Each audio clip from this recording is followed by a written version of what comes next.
Vamos a echarle aceite al motor. ¿Cómo se llama esto? Aquí llama, ya todo eso.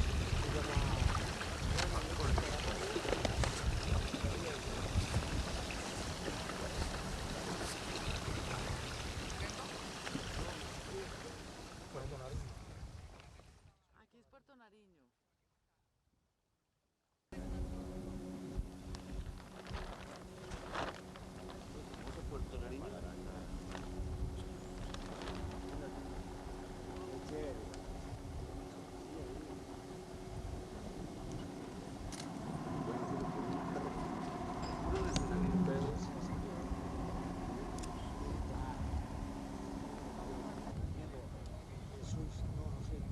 Ahí es donde vienen los indios. ¿Qué indios? De Venezuela. ¿Pero cómo No, se no llama? sé cómo.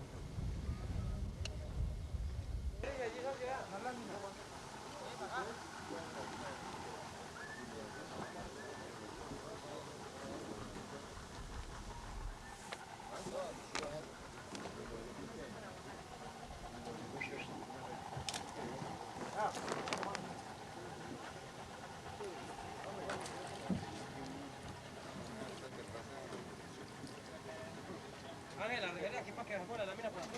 Arregles esto. Arregles ahí.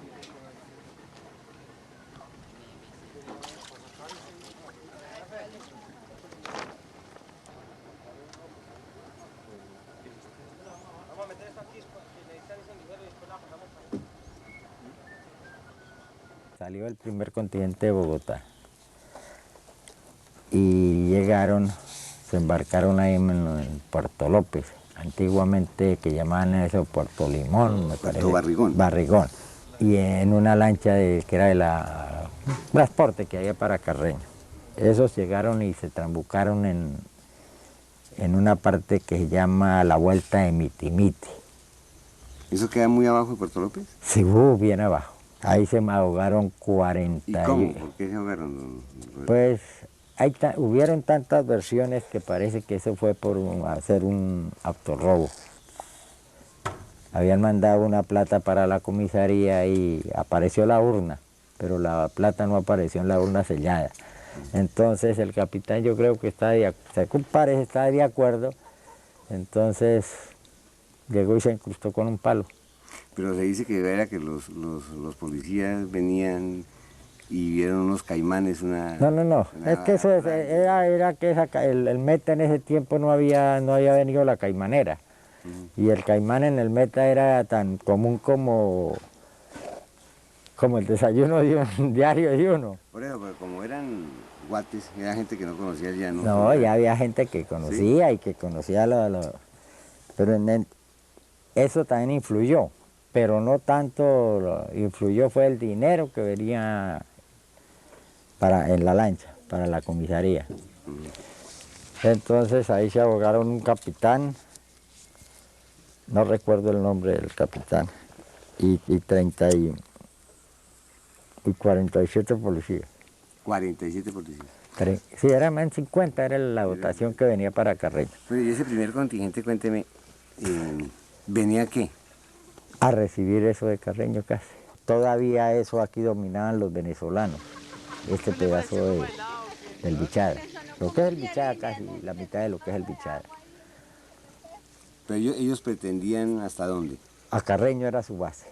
Los venezolanos. Los venezolanos pretendían qué pedazo de tierra. No, eso es desde la Culebra, que salían los límites antiguos. De la Culebra salía aquí pasando por Raya, aquí en esta parte del Bichada, bajito de Cumaribo. De Raya salía a Mapiripana, ahí sí aguas abajo, a dar nuevamente con la isla de Venado, ahí en el Guainía, que todavía es Guainía, no Río Negro. Sí, eso todavía es Guainía. Porque el Guainía toma el nombre de Río Negro, es cuando le llega el brazo Caciquiare, entonces ahí para abajo sí ya es Río Negro. Arriba, Guainía. Entonces ellos venían a recibir, digamos... A recibir casi el país, el medio Colombia. El medio pedacito. Y ahí entonces nos mandaron a nosotros. Pero cuénteme, yo tengo la sensación de que usted me contó la vez pasada que habían estado O sea, cuando usted entró a la policía había estado prestando servicio por el lado de Cucutí, Arboledas, por allá en Santander. Sí, yo había estado en el ejército. En el Yo me ejército. regalé de 14 años al ejército, cuando se estaba ya acabando el conflicto con el Perú. Entonces, de ahí como se acabó el conflicto, entonces ingresé a la policía. Pero estuve prestando servicio de orden público, ¿en dónde? Yo estuve en Bogotá y de ahí tuve comisiones en Buenaventura, traer una vez unas bestias que compró el gobierno, 500 bestias que le compró el gobierno colombiano al gobierno americano. Nosotros trajimos de Buenaventura en ferrocarril hasta Armenia y de Armenia por la trocha antigua a pie ¿De Ibagué? hasta Ibagué. Ahí las volvimos a embarcar en el ferrocarril y ya se trajeron a Bogotá. Eso fue por ahí en junio, en mayo de 1934. De ahí, Sí, en Santander también estuvo. eso ya fue en la policía. Ah, De ahí me mandaron, ya nos trasladaron a fundar el grupo de caballería Rondón número 12 en Uribia, Guajira, que hasta ahora estaban llegando los límites, la comisión de límites a Caelia Castillete, cuando nosotros llegamos. Está el presidente todavía el doctor Alfonso López Pumarejo, que acaba de recibir en esos días. Ahí duré 7 meses en ese grupo allá. en Uribia. En Uribia, ahí recorriendo toda la frontera. Cuando el célebre esa novela de Papillón, Papillón. yo estaba en La Guajira. ¿Ah, sí? ¿Conoció a Papillón? No lo alcancé. Estábamos nosotros ahí mandaron una comisión del grupo de caballería a capturarlo en En Cabo de la Vela. no, en Nazaret. Ah, en Nazaret. En Nazaret, que era el ¿Usted estuvo convento. hasta Nazaret? Yo conozco todo eso del Cabo de La Guajira. ¿Y por qué lo mandaban a capturar? ¿Cuál era la orden? Porque era prófugo de De Cayena. Cayena, Pero había muchos prófugos en Cayena. pero no en La Guajira. En La Guajira se sabía que era él nomás, que fue cuando lo escondieron los padres franciscanos. Ahí en Nazaret. Ahí en Nazaret. Propiamente ahí. Propiamente ahí en el convento de ellos. Interesante. Y no lo encontraron. No lo encontraron, entonces se regresaron. De ahí nos trasladaron a Bogotá nuevamente y nos iban a mandar a Antioquia a fundar el grupo Caballería Carvajal. Pero entonces ya uno se cansa de tanta milicia y entonces me dieron el chance y pasé a la Policía Nacional.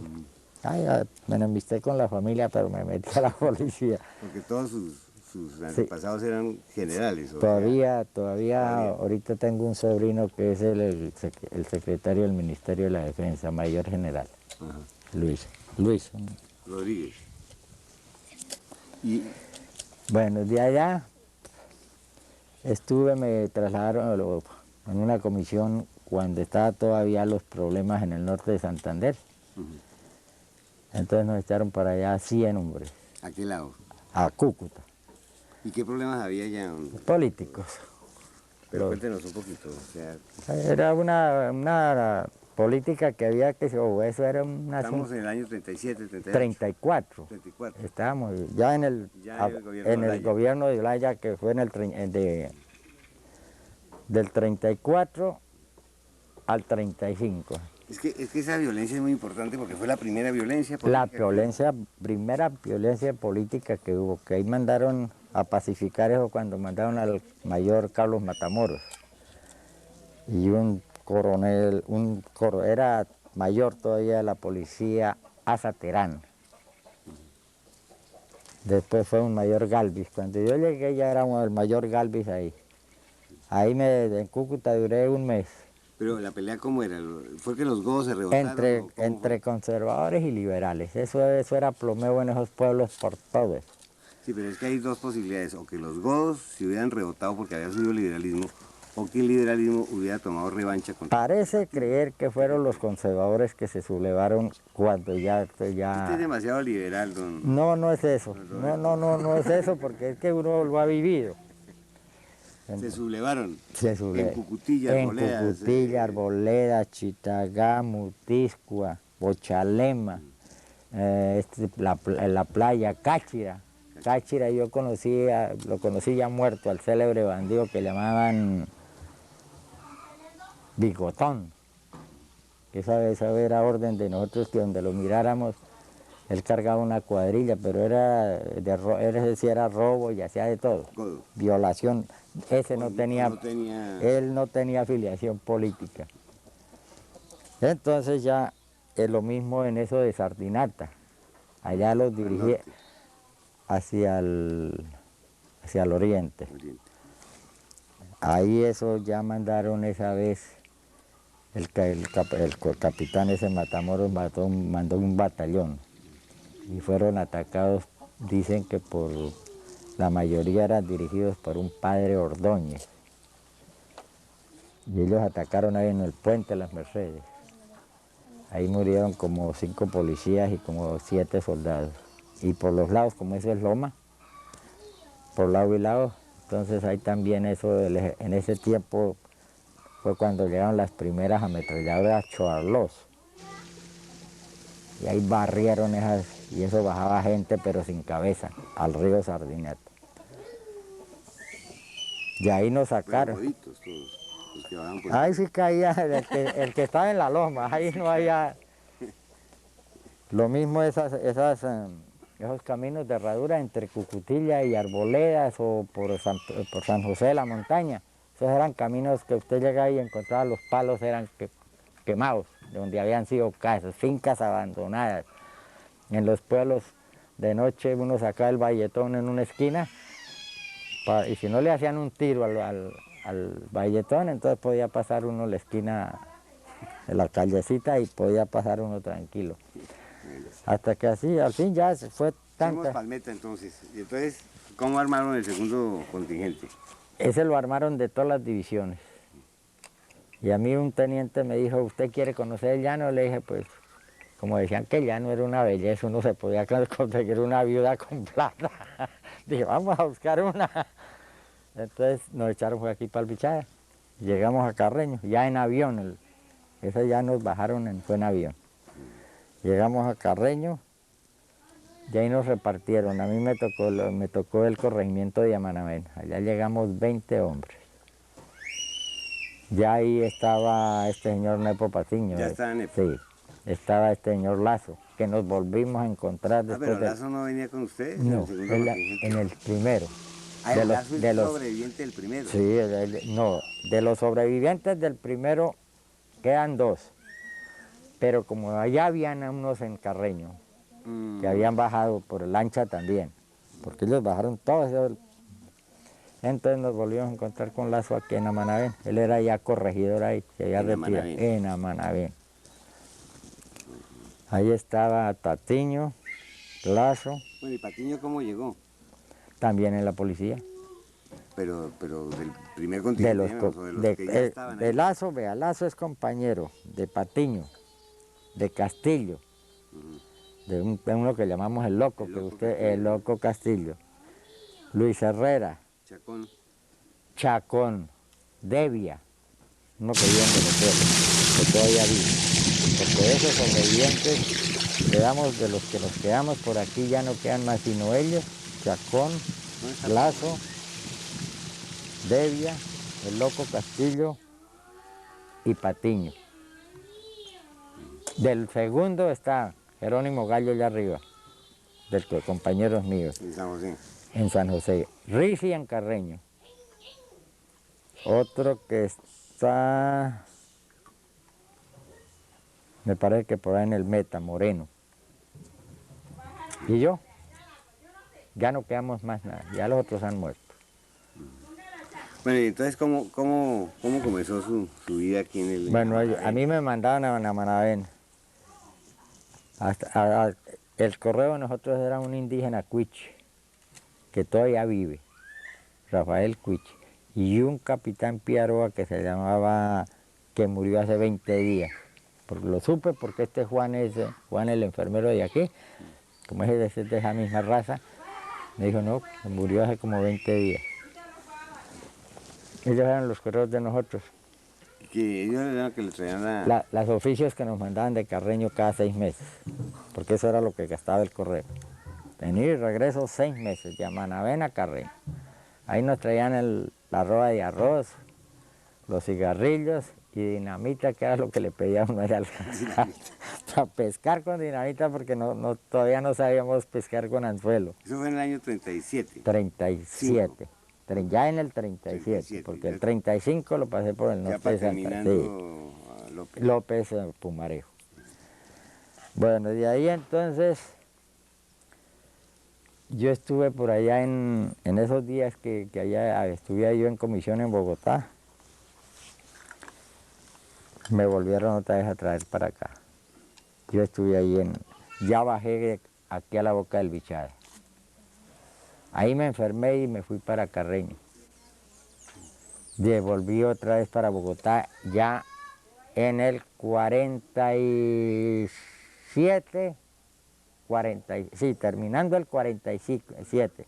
El 19 de diciembre salí yo en un avión de la Embajada Americana de Carreño. Me cogió el 9 de abril en Bogotá. Lo cogió el 9 de abril en Bogotá. ¿Y dónde lo cogió? En la 7ª división. Ah, pero ya, pues, en activo. Sí, en activo, todavía está ahí en activo. ¿Qué hizo ese día, don? Pues no, pues ese día ¿Cuáles son los cuentos de la policía ese día? Cuéntenos así Pues, de una vez, para saberlos. Ese día Pero estábamos personal. nosotros ahí en la estación cuando dijeron mataron a Gaitán. Entonces, cuando menos todo el pueblo ahí alborotado, la policía, desaparecieron los comandantes de la policía de los cuarteles. Desaparecieron. Desaparecieron, lo que fue comandantes de policía desaparecieron. No había más sino un capitán, es que no recuerdo cómo se llamaba, ese lo mataron después cuando la propia violencia lo mataron por ahí en los lados de Sogamoso, que fue el único que quedó en la 7ª división. Él reunió más de 1000 policías ahí. ¿O la 7ª es la que queda ahí en la...? En la carrera 5ª con la calle 30. Ahí arriba a espaldas del panóptico, Ahí era del donde usted antiguo estaba. panóptico, ahí estaba yo cuando... Esa fue la que se sublevó. Dicen que se sublevó, pero eso es mentira, porque ahí lo que el capitán fue que recogió toda la policía de las otras divisiones. Ahí no hubo un tiro, que pues no sé, eso sí, hubo varios policías que facilitaron armamento a los civiles que llegaran ahí pero no que se sublevara. Yo leo varios libros sobre eso. Pero el cuento que ahí estuvo Diego Montaña Cuellar. No, el único que estuve, el único que estuvo fue este que llamaban general Patelata me parece que era. Le decían, era un general. Bueno, pero sí hubo entrega de armamento a los civiles. Sí, ahí sí se le entregó. Pero nosotros no sabíamos qué había en el centro de la ciudad.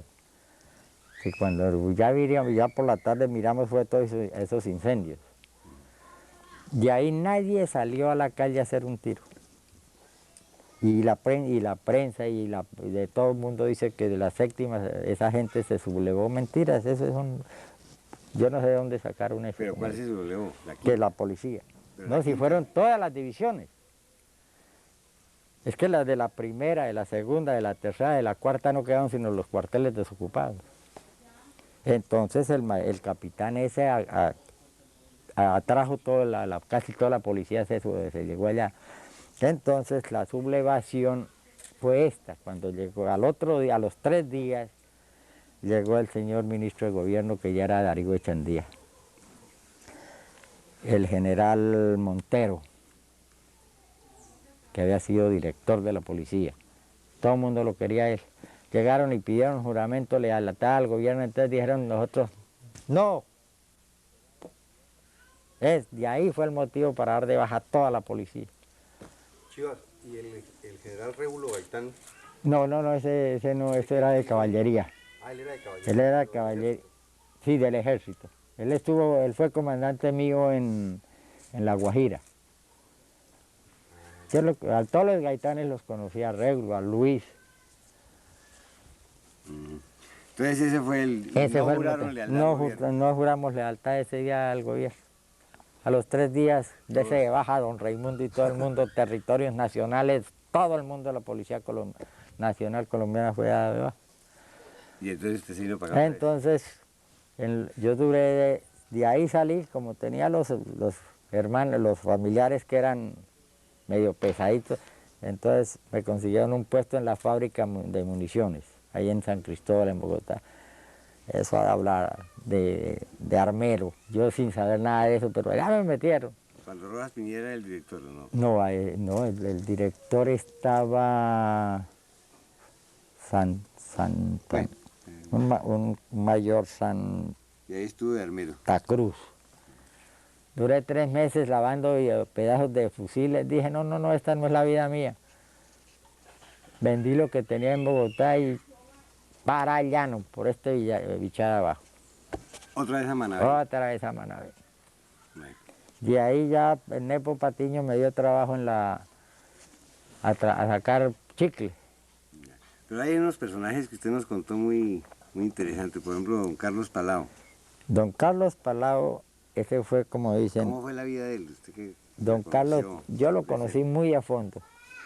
Él me contaba que por allá en 1903, después de la guerra, después de la guerra de los 1000 días, lo querían mandar como intendente por allá del Putumayo, pero él no quiso aceptar eso y estaba haciendo hasta ahora bachillerato.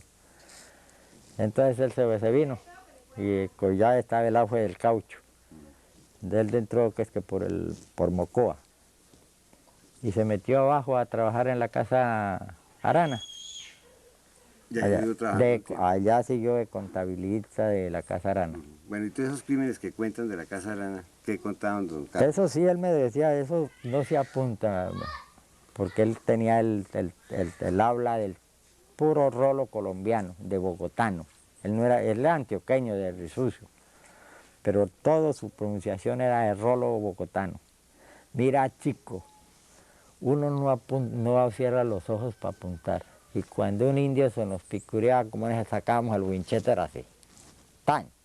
Entonces lo botábamos al río. El picure. El picure solamente. El que sí.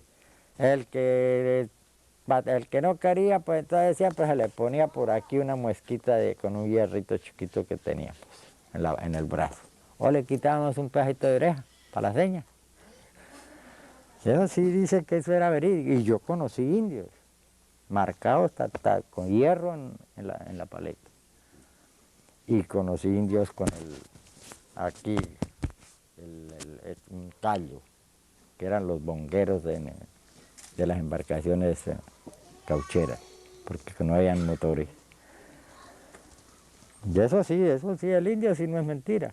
Y así se venían la gente de Funes venía por aquí en el Bichada y hacía recogida de indios para los trabajos de caucho. Para bajar para San Fernando. La San Fernando y lo metían por el brazo caciquiar, era Manaos, era aquí, porque por aquí no llevaba. No es que don Funes estaba sublevado contra el gobierno del general Blanco. ¿Pero sublevado contra Blanco o contra...? ¿Se sublevó contra Blanco, y después que murió cuando don Juan Vicente Gómez le quitó el poder a Blanco, cuando él se fue para a una visita a Europa. Entonces quedó don Juan Vicente Gómez dueño y señor de Venezuela. Entonces él quedó de dueño y señor del territorio federal Amazonas. ¿Y cómo era el sistema de Funes? O sea, ¿él por qué se sublevó? Si él podía tener una administración ahí más o menos. Pues... ¿Este Pulido quién era? Pulido él era uno de los guardaespaldas de él. Lo mismo don Pedro López, que ese era colombiano, que ese era el otro guardaespaldas de don Funes ahí en San Fernando. Sí, pero Funes, ¿por qué se sublevó? Pues eso sí, que no se sabe. Yo no leí varias historias de Funes, pero no cuentan qué motivo dio para la sublevación. Y él venía y recogía indios. Indios y los echaba a cauchar a eso del Orinoco, y arriba hasta el Papunagua iban a cauchar. Y ese caucho lo sacaba por Manaos. A Manaos iba, eso era para la Casa Rosas. Para la Casa Rosas. Y ahí lo embarcaban los barcos ingleses. ¿Y en qué lo llevaba de aquí hasta Manaos? En puro bongos, chalupas que llamamos a puro remo. Pero él tenía... Ya después fue que trajo esos 3 barcos de hierro, que uno está hundido aquí abajo ahí por donde ustedes pasaron, yo creo que por encima de él. Si ustedes pasaron por el Orinoco, pasaron por encima de él. ¿Y dónde estaba? Porque él está ahí en la boca del Tuparro. En la boca del Tuparro. Ahí está ese barco, en verano sale. El otro está en las piedras, ahí en la playa de San Fernando de Atabapo también está. Ese en verano queda eso a flote también el pedazo ese de casco. Y el otro lo hundieron ahí en el brazo Casquiare cuando le llega al Orinoco. Ahí está hundido también, ahí se ve pedazos en puro verano. Bueno, ¿y por qué dicen que Funes era tan malo? ¿Qué era lo que hacía? ¿Cómo era el sistema de él? Pues el sistema de él, en ese tiempo dicen que pagar en libras, libra de caucho, libra esterlina. Y los contratistas, el que recibía ya, gente que usted sabe que uno en el trabajo, unos nos la tomamos, otros nos la ahorramos. Entonces el que ahorraba, al fin de año, bueno, a fin de fábrica, ¿cuánto se le debe tanto? Aquí está. Pero de una vez le ponía a los dos secretarios a la pata, a ver dónde diablos iba a dejar esa plata. O lo mataban por ahí en ese Orinoco, eso era corta franela, y al río. Esas minas que están ahorita explotando, esas fueron descubiertas en esa vez por un francés. ¿Cuál? ¿Las de Neuquén? Las de la Neuquén. Las del Maimacho, ¿verdad? De esas mismas. Y ese francés lo mandó fusilar Funes, porque no le quiso dar el oro que le... Los datos. Los datos y el... Después, yo tuve un croquis de eso que me regaló un señor Huesila Enrique. Y con un padre bombecho, un italiano, él me prestaba la brújula, un detector de metales y me metí en eso del Atabapo. Por ahí yo no encontré porque estaba muy lejos todavía. Y él era en millas. Pero no se sabía si eran millas náuticas o millas terrestres. Y decía al oeste de Mavicure, sobre un cerro que llaman el Chiriguare, en el plan están las minas. Y yo con esos viejos antiguos indios le pregunté, ¿cuál es el cerro del Chiriguare? Dijo, yo no sé. Yo no sé. Ahí hay Cerro Paloma, Cerro Pajuil, Cerro... Bueno, pocos cerros que tienen nombres en Punave, en Curripaco y en Yeral, pero nunca el tal Chiriguare. Y esa fue el de la despistada de nosotros. De varios, no de mía nomás, sino más de uno estuvo por ahí. Buscando. Venezolanos estuvo buscando esas minas. Bueno, y el sistema de Funes, ese de las 3 puntas, ¿cómo era? Las ganancias eran... ¿Cómo era? Él avanzaba a una gente. ¿Qué Y era le decía, avanzar? avanzar es darle mercancía adelantada a un indio blanco, lo que sea, para el mes o 2 meses, cuando ya entrara la explotación, ir a pagarles, con trabajo. Entonces él, que a fin de cuentas me contaba don Carlos Palau, me decía, bueno, mire cómo hacíamos con Funes. En la mercancía se gana uno el 50%. En la mercancía. De precio, de digamos, precio original. De precio de Bogotá. Precio Ayacucho. Sí, se le ponía el 50%. De entrada. De entrada. Al recibir el chicle, se le pedía, si era caucho, se le hacía el descuento. Del avance. No, descuento de humedad en el caucho. Ya, ya. Y en la venta, pues uno tenía las ganancias. Pero O sea, las balanzas también eran cuadradas por ustedes. Ah, pues eso, y yo todavía cargo una romana. Que yo con esa compro, pero no vendo. Con esa compra, pero no viene. No, con esa se compra. Y entonces uno tenía las 3 ganancias por punta y punta. 3 puntas. 3 puntas. Y había veces muchos, que llegaba y le decía, bueno, usted me recibió, yo le di a usted 10 carretas de hilo, ¿sí? Sí. Pero usted las recibió, ¿no? Entonces son 20. 10 que le di, 10 que Y recibió. 10 que usted recibió son 20. Y esos iban al libro. Ahora, como no había... Lo que se apunta no se mira. ¿Cómo Sí, y como no había control en ese tiempo en ahí, eso era voluntad Del contratista. del contratista. El que era honrado no hacía nada. Uno tenía que ser pícaro para poder salir con alguna cosa en el año. Bueno, pero entonces un indígena que fuera avanzado no salía del avance nunca. Pues ese duraba un indio trabajando con unos 5, 6, 7 o hasta los herederos de ellos. Había veces. Ah, sí, ¿por qué los herederos? Porque ya un muchacho de 10 años ya también Le pasaban la deuda. se le pasaba la deuda y se moría. Y entonces el muchacho seguía pagándolo el La papá, deuda del papá, más del lo que abuelo. se le daba a uno a él. O había veces muchachos que tenían, viejos que tenían 3, 4 hijos entre los 14 y los 8 años. Entonces uno también les daba cositas a ellos para poderlos poner a tener toda la familia trabajando. Pero decían que las que más avanzaban eran las mujeres, o sea, que más se encaprichaban por cosas. No, lo que pasa entre el indio es una cosa. El indio llega a la mujer. Al indio la lleva la mujer ahí, al avance. Ella mira lo que es hilo, telas, aluminio, peines, peinetas, en ese tiempo que salía mucha peineta venezolana. Esta cuenta, tuliquichey, que todavía se llama tuliquichey entre el indígena. Tuliquichey. Tuliquichey, es cuentilla, cuentas, gargantilla que llaman. Bueno. Entonces uno les ponía eso ahí. Y llegaba la mujer y cogía aquí la tuliquiche y ponía. Aquí la tela la ponía a otro ladito. Ropa interior la ponía a otro ladito. Los espejos, el hilo, todo, allá, agujas. Y comenzaba a mirar, ella ya no necesitaba más. Y cogía y una vez lo embarcaba, uno anote nomás. Entonces ya ella se retiraba, entonces sí ya llegaba el indio. El indio llegaba al pantalón, la cobija, la camisa, el cinturón, el cuchillo, la machete, las hachas. Eso ya era... El contratista no le daba las herramientas, ellos iban por parte No, de eso era por cuenta de ellos. Por cuenta de ellos Sí, todo. Pues. eso sí, todo. Entonces, el indio le sacaba más, porque eso era de mayor precio lo que él sacaba. Pero lo que era telas y todo eso era la mujer. Después ya le dije, sí, ya está bueno. Ya están endeudados. Lo mismo a fin de fábrico. Llegaba ahí un indio que le quedara... Un saldito. Un saldo.